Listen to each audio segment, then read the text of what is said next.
So I gotta ask them, what are holidays like?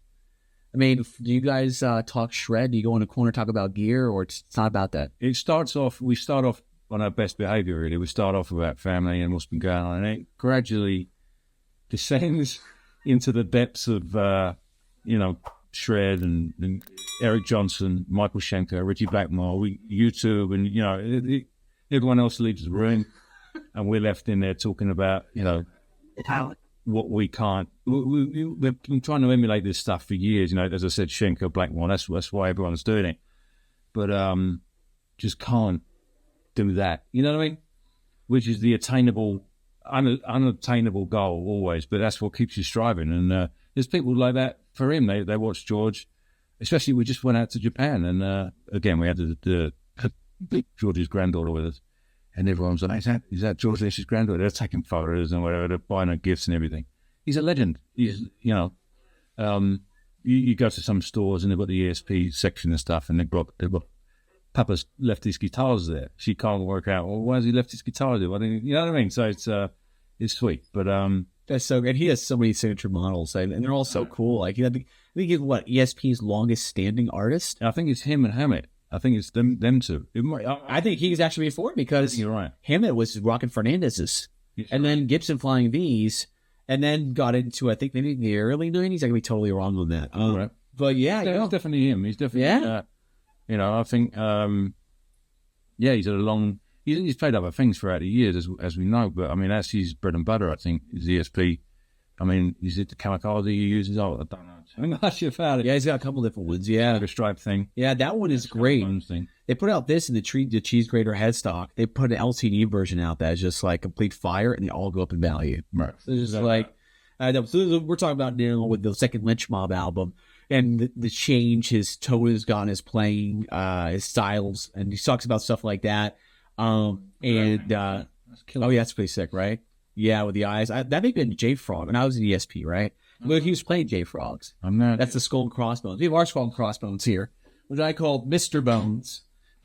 So this was actually done by a buddy of mine in California, carved this. I found it on OfferUp. Late at night, I contacted him for 2 months to get it. It's 2 months. It's always late at night. Yes. And he sent it over, and it actually all worked great. And we did an interview with George at Morley in Chicago about 5 years ago. And then George played it. I got to play it, but it was I'll always like the J-Frog Skull Crossbones. You didn't see a lot of that. But he goes into Wicked Sensation, the last record, what he's using now. I think he was actually playing with Paul Reed Smith. He had Blue Paul Reed Smith he was playing at the time. For a different tone. I've got to say, he's such a unique player, I mean, everyone knows it, but he's always had, it was him via, I mean, there's a handful of them. There weren't many of them, and everyone else was kind of, not copies, but everyone was trying to do that, and he was one of the originators. And he's always had something unique, even today. You sit down with him, you look at his hands are unique. You can tell that's his hand, and the way he plays and the notes he goes for is just totally unorthodox, especially at the time as well.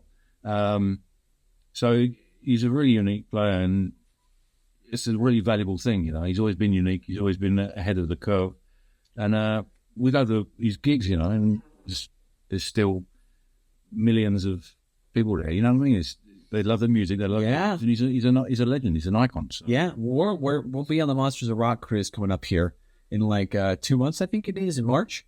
Right. And I already told the promoters, I said we have to do an episode of Pages of Time with George. He's funny as well. He's a funny guy. Yes, I got so many issues with him on it. It's like, all right, we got to do it. Absolutely. But and he talks about, if I believe on this right, him taking Warren DeMartini's Soldano home, not telling him about it. Right. And then he came over to his house for a barbecue. He's like, dude, it's not that good, or something like that. It was something to that effect. We talked about that and taking his Plexis on the road. Yeah. And again, we was talking about how these Marshalls sound really good, but not all they're created equal. Like, he's having shit out over time, and they don't sound good anymore. Sure. So that kind of stuff. And cool to see that.